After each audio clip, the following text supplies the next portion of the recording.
Yo, what's up? Welcome na naman nga sa panibago nating vlog. And for today's video ay uuwi nga pala tayo ng Kulasig. At kaya nga pala ako uuwi ay dahil magkakaroon kami ng family picnic. Paubos na nga rin pala yung kape ko dyan. Syempre, pagkagising hindi pwedeng walang kape. Chot!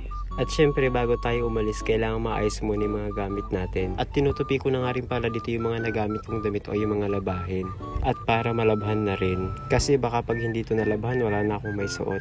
Gubot-tubad na lang ako. Chot! At kinuha ko na nga rin pala yung ibang gamit ko dyan tulad ng charger.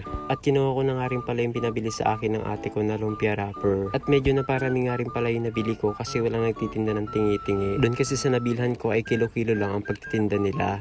Nakahanda na nga pala lahat ng dadalhin ko kaya paalis na rin ako dito. Siyempre bubuksan natin pintuan dyan at kunyari paalis na. Pero syempre babalik ako para kunin yung cellphone ko. Style ba? Ganun. Kasi hindi natin pwedeng iwan yan kasi yan ang buhay natin sa pagbablog. Chot! At pababa na nga rin pala ako ng boarding dito. Yung pwesto kasi ng room ng boarding namin is nasa 13th floor. Kaya nasa 2nd floor lang pala. Charot! Dito nga pala sa hagdanan na to ay laging sumasakit ang hita ko tuwing umaakit ako. Iwan ko ba matanda na yata ako. Charot! At sasakay na nga pala tayo dun sa pangmalakasan nating service na NMAX. Charot! Wala pala ako nun, badya lang meron. Dumaan na nga rin pala ako dito sa gasoline station para magpagas. Mahirap na kasing maubusan ng gasolina sa daan kasi malayo-layo pang biyahe natin. At ito nga pala yung daan papunta sa amin. Wala nga rin pala akong nakakasalubong ng mga sasakyan ngayon. Kasi karamihan sa mga tao kapag ganitong Sabado de Gloria ay nagkakaroon ng family gathering. Pupunta rin sila sa mga ilog o sa dagat upang mag-picnic. At duman nga pala muna ako dito sa tulay. At may nakita nga rin pala ako dito mga habal-habal na ginamit ng mga nag-picnic sa ilalim ng tulay. Nakauwi na nga rin pala ako dito sa bahay at pagka-uwi ko nga ay humiga muna ako at nagpahinga. At medyo antok pa nga ako dyan kahit sakto naman yung oras ng tulog ko kagabi. At gusto ko nga rin pala muna sana umidlip dyan kaso naalala ko nagbablog nga pala ako. Charot! At pumunta na nga rin pala muna ako sa kusina para magtingin ng pagkain. Pero nakita ko na pamangkin ko na nagkakape. Nagtingin nga pala ako ng makakain sa rep pero wala akong nakita. Puro ice nga pala yung nakita ko dyan. Baka kasi pag kinain ko yan magkandalagas-lagas bracket ng braces ko. Charot! At eto nga pala yung ate ko at yung kapatid ko na busy na nagbabalot ng lulutuing Shanghai. At si mama nga rin pala yung tagaluto ng binabalot nilang Shanghai.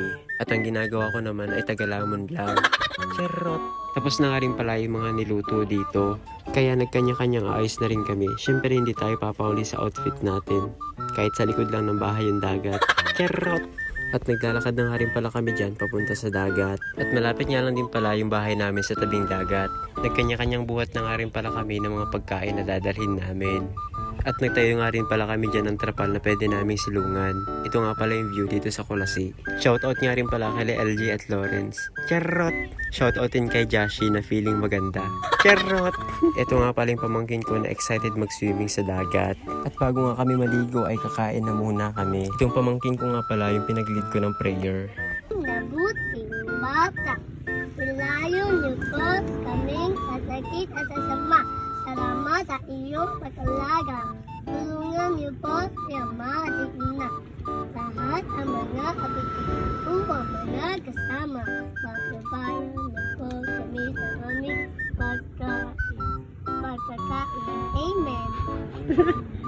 Pagkakain. Ang mga tumigaw-ligo na ako.